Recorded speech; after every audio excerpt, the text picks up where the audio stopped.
ఇవాళ తారీఖు వచ్చేటప్పటికి 30వ తారీఖు జనవరి 2025. మనం వచ్చేటప్పటికి గుడిపూడి గ్రామం సత్తెనపల్లి మండలంలో ఉన్నాము. ఈ వెరైటీ వచ్చేటప్పటికి కనకధార 3341 KDS 3341 అన్న వెరైటీ. రైతు మాటలోని ఈ వెరైటీ ఎక్కడ చూసారు ఏందో కనుక్కుందాం. సార్ మీ పేరండి? జాని భాష అండి, గుడిపూడి గ్రామం. అది కనకధార సీడ్స్ 3341 స్టేట్మెంట్ ఎప్పుడు కాకపోతే ఈ సంవత్సరం వేసామండి.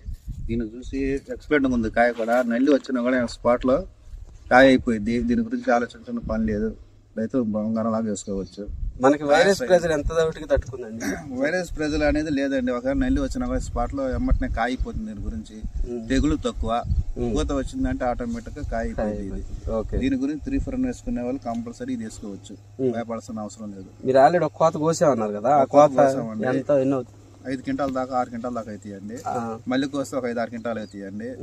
టోటల్ గా ఎంత ఈల్డింగ్ వస్తుంది అనుకున్నారు? ఈ సంవత్సరం నుంచి 30 లోపు వచ్చింది అనుకుంటున్నానండి. 10 క్వింటాల నుంచి 30 క్వింటాల దాకా వచ్చింది అనుకుంటారు. అయితే వైరస్ బాగా తట్టుకుంటుంది అండి. వైరస్ బాగా తట్టుకుంది. నల్లి ఉన్నా కూడా కాయ అవుతుంది, కాయ అయిపోతుంది అండి. పై దాకా కూడా పూత వచ్చిందంటే ఆటోమేటిక్ గా కాయ అయిపోయింది. ఇది ఓకే. నిండు రంగు బోసిపట్టు రంగు బాగా వచ్చిందండి. కలర్ బాగుంది, కలర్ బాగుంది. పచ్చికాయ కూడా ఎక్సలెంట్. ఇది వేసుకుదిగింది విత్తనం. అంటే మనకు పచ్చికాయ ఒకరు కదా తక్కువ అండి. మరి ముందు 3-4 వేసినప్పుడు భయపడ్డాను. వేసిన తర్వాత ధైర్యం వచ్చింది, ఏదో ఇత్తనమే 3-4 అని. ఇది 3341 కాయ సైజు గానీ ఎక్కడ కూడా లాస్ట్ కొమ్మ కూడా సైజ్ వస్తుందండి.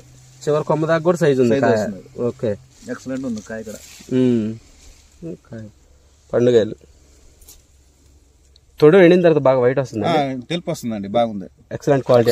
ఇప్పుడు కలర్ ఉండే కాయలు మన చూడండి మీరు.